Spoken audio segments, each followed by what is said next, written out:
13.2 का सवाल नंबर 6। ठीक है, क्लास 9th का मैथ क्षेत्र में सब अभी पढ़ रहे थे, आपको पता होना चाहिए। ठीक है, हम सब 13.2 का सवाल नंबर 6 को देखेंगे। सवाल नंबर 6 क्या कहता है, और ये किताब एनसीईआरटी है, आप सब किताब को खोल के रखेंगे। ठीक है, सवाल जब पढ़ते तो ध्यान से लाइएगा। सवाल है कि एक लंबवृत्तीय बेलन का वक्र पृष्ठीय क्षेत्रफल 4.4 मीटर स्क्वायर है।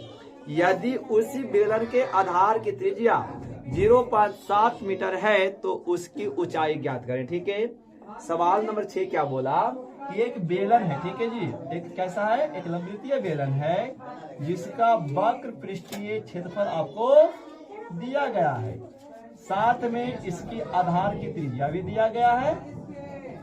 तो आपको ये बताना है कि इसकी ऊंचाई कितना होना चाहिए। इसके आधार की त्रिज्या, बेलन के आधार की त्रिज्या कितना दिया गया बाबू, 0.7 मीटर, और इस पूरे बेलन का वक्र पृष्ठीय क्षेत्रफल दिया गया है। आपको एक बात क्या पता है कि जिस सवाल में कोई सवाल जिसका मान दिया रहेगा और यदि वह मान फार्मूला पे आधारित है, उसका क्या करेंगे, उसी फार्मूला को लगाएंगे। यहाँ पर दिया गया क्या है, बेलन का वक्र पृष्ठीय क्षेत्रफल दिया गया कितना, 4.4 मीटर स्क्वायर। आप बताओ, जब बेलन का वक्र पृष्ठीय क्षेत्रफल दिया गया है तो आप जानते हैं फार्मूला भी किसका, बेलन का वक्र पृष्ठीय क्षेत्रफल जानते हैं ना। तो देखिए, तो पहले चूंकि जो दिया गया वो लिख लीजिए।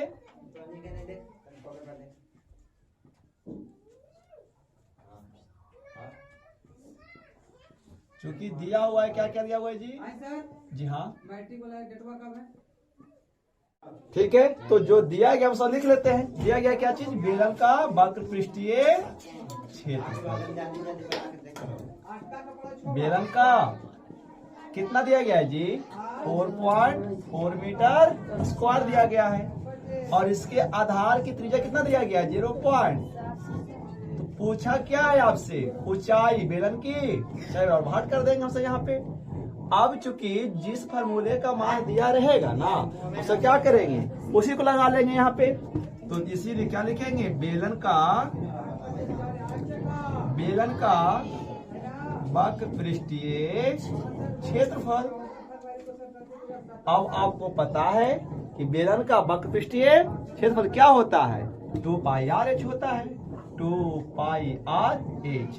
तो एक तरफ क्या करेंगे पता है कि बेलन का जो वक्र पृष्ठीय क्षेत्रफल का जो मान दिया गया है ना, हम उसको लगा लेंगे 4.4 मीटर स्क्वायर।